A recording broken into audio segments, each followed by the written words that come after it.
Notas. O deputado Nicolas Ferreira mostra à população brasileira os impostos dos cortes da vida dos mais pobres e as gastanças do governo com viagens e mordomias. Veja o vídeo comigo. Vamos falar das joias do Bolsonaro. Vamos falar da fantasia. Afinal de contas, se falar da realidade, eles estão lascados. Estamos aqui para votar uma reforma tributária que vai colocar no lombo daqueles que inclusive fizeram campanha para o Lula, em sua maioria talvez, como os motoristas de aplicativo, de iFood, que agora podem receber aí 26, quase 27% de imposto a mais. Nós temos aí agora uma publicidade que foi feita no início do ano de inclusão da carne na cesta básica. Olha como o Lula promete as coisas, né? Só que não. Agora enviaram sem a carne na cesta básica. Por quê? Porque a publicidade já foi feita, então não importa se agora não vai ter mais picanha. A cervejinha, que acabaria inclusive com a guerra, né? Lá da Rússia, agora também vai ser taxada. O seu vinho também. Ou seja, aquelas pessoas que fizeram L, a minha vontade agora é falar o seguinte: bem feito, faz o L, só que não, porque para mim é inacreditável que no universo de 220 milhões de brasileiros, onde temos aí quantos milhões acima de 35 anos, que o cara mais capacitado para poder guiar um país seja o Lula. Isso é inacreditável. Um cara que cortou, Sargento Faur, 708 milhões da segurança para poder combater o crime organizado. Um cara que cortou 4 bilhões da educação básica, das bolsas de estudo da farmácia popular. E você pode achar, poxa, ele está cortando porque a arrecadação está caindo para a arrecadação aumentar. Mentira! Arrecadou 8,72% e continua gastando. Aí eu te pergunto, para você que talvez foi enganado, né, pela esquerda, como está a sua casa? Está com cobertas de linho egípcio, como a da Janja, que gastou aí, né, queria gastar 89 mil reais? Como que estão as suas viagens, você aí que fez o L? Porque o Lula, somente nesses anos, já gastou 3,3 bilhões em estadias e em viagens. Ou seja, eu não vou falar para você admitir publicamente que você errou, porque eu sei que muita gente tem orgulho e fala: eu não vou falar, eu fiz o L, mas eu não vou falar. Eu não peço para você fazer isso, não precisa fazer isso. Não precisa você que votou no PT e está arrependido admitir isso publicamente. Só te peço uma coisa: só não cometa o erro novamente. Fique em secreto. Não precisa falar com ninguém, mas fique em secreto, porque é inacreditável que esse cara continue enganando as pessoas aqui no nosso país. Eu espero muito de que você sentindo no bolso, né, já que muitos votam aí com o estômago, você agora sentindo no bolso, pare de cair no cara que, se o diabo é o pai da mentira, o Lula é o avô. Obrigado. Brasil.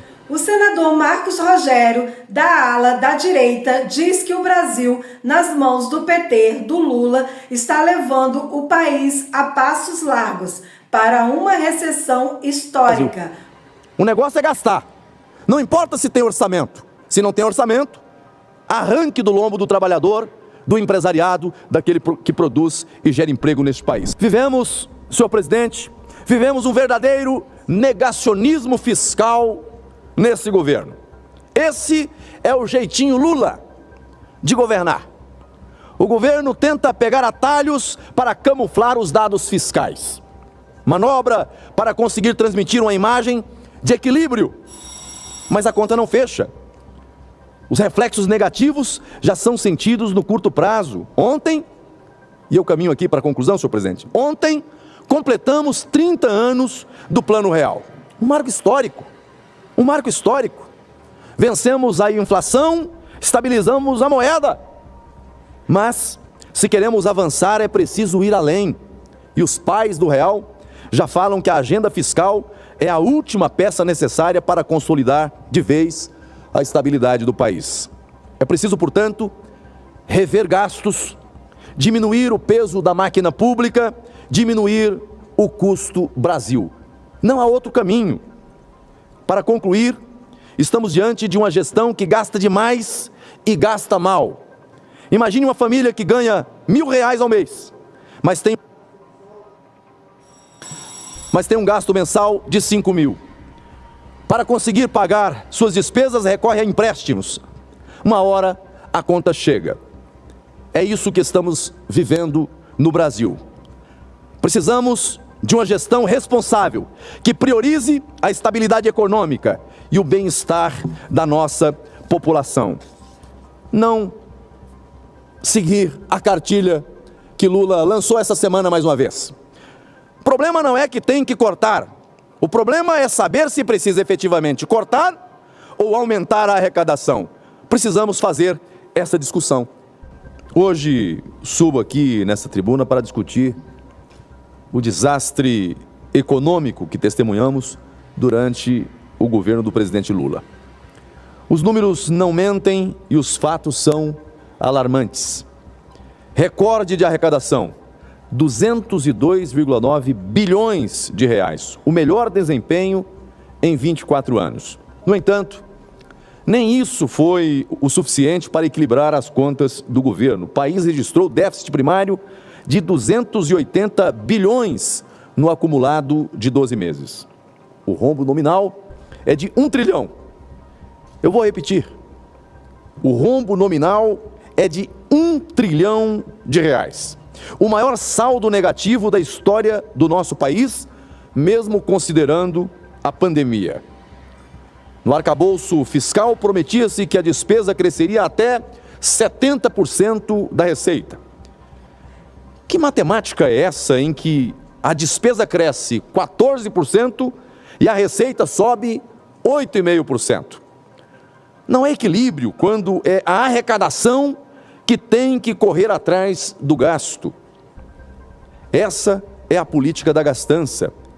E a dúvida que fica é: para onde foi o nosso dinheiro? Nunca se arrecadou tanto. Isso é um fato. Tudo às custas do povo, tudo às custas dos altos impostos, da sobrecarga do empresariado. Era de se imaginar que, com tamanha arrecadação, a situação das contas públicas, das contas do governo, ficaria mais equilibrada. Mas não. As contas do governo estão no vermelho. E pior, com o maior saldo negativo da história. Ou seja, arrecadou mais e torrou tudo. E ainda fez dívida. No popular, gastou além da conta. E detalhe, não se vê um programa estruturante de investimentos. O PAC é uma enganação, sempre prometendo bilhões sem ter dinheiro em caixa e no fim não há política real de investimentos. Onde estão as grandes obras, as obras estruturantes? Diante desse cenário, era de se imaginar, senhor presidente, que o governo Lula estaria trabalhando para, no mínimo, diminuir os efeitos desse desastre econômico. Mas o que temos visto são ataques direcionados ao Banco Central. E cada vez que Lula abre a boca, gera mais instabilidade, gera mais insegurança, turbulências. Nos últimos dias, disparada do dólar, que chegou a 5,65, maior valor nominal desde janeiro de 2022.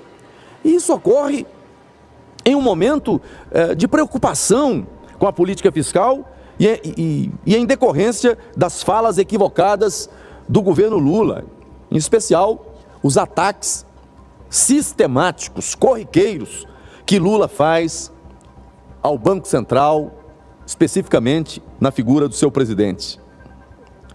Em vez de reconhecer os erros de sua administração, Lula busca o tempo todo culpar terceiros. Ora, a culpa é do Banco Central, a culpa é do agro, do empresariado, do mercado. Todos são culpados pelo desastre econômico, menos a gestão petista, menos a gestão lulopetista, menos o seu governo. Quando vejo os analistas criticando Lula, porque disse algo que Lula não deveria ter dito isso, Lula falou e houve turbulência no mercado, e aí outra hora projeta-se gráficos para justificar o injustificável. Não, olha, quando Lula começa a falar, o dólar já estava numa escalada de crescimento, mas mesmo assim Lula não deveria ter dito isso. Eu queria discordar. Na verdade, eu vejo hoje um Lula que não consegue enganar tanto como enganava antes. Falava uma coisa e fazia outra. O que ele fala agora é exatamente aquilo que ele pensa. Lula não está errando na retórica. Lula está expressando, verbalizando, colocando para fora aquilo que ele sempre pensou. E por isso, o desastre está levando o Brasil para o buraco de novo. Não é a idade, não é o novo momento, não. Lula está dizendo, porque a vida toda, esse foi o pensamento do PT, esse é o pensamento da esquerda. Mais recentemente vimos uma manobra do governo, vou repetir, recentemente nós vimos uma manobra do governo para liberar espaço no orçamento de 2024. O que fez o governo? O governo alterou dados da Previdência Social para abrir espaço de 12,5 bilhões de reais. Ah, é a pedalada do bem? Tá tudo certo, é a pedalada do bem. Tem uma causa nobre. 12,5 bilhões das despesas dos benefícios deste ano. Na Petrobras, a situação foi pior. Na Petrobras já houve o confisco de dividendos de acionistas para socorrer o caixa do governo. Aporte de 20 bilhões de reais. Este valor se refere a acordos para extinguir dívidas contraídas durante os governos Lula e Dilma. Isso tudo para fugir do contingenciamento de receitas, de despesas. Vou repetir, todas essas manobras, todas essas pedaladas, todos esses movimentos calculados para fugir do contingenciamento de despesas. Ou seja, o governo busca uma saída artificial por meio de manobras. E é bom lembrar, senhor presidente, que esse mecanismo, o mecanismo do contingenciamento, foi uma vitória do Congresso. O governo era contra. O governo não queria, nunca quis a obrigatoriedade do contingenciamento de gastos no arcabouço fiscal. Foi o Congresso que impôs. E agora o governo pedala para contornar, para driblar também o contingenciamento, que foi uma das salvaguardas do arcabouço fiscal. E o que temos agora? Agora temos déficit de 30 bilhões, contando apenas os 5 primeiros meses do ano. Eu podia falar do déficit só de maio agora, mas eu vou falar do alongado, porque só o de maio chegou à casa de 61 bilhões. Quando comparado nos 5 primeiros meses, você tem o acúmulo de 30 bilhões, com ali o equilíbrio, mas um déficit de 30 bi. A instituição fiscal independente do Senado prevê um déficit de 70 bilhões, com contingenciamento de pelo menos 37 bilhões. Ainda assim, o governo promete cada vez mais gastos com a multiplicação de PACs.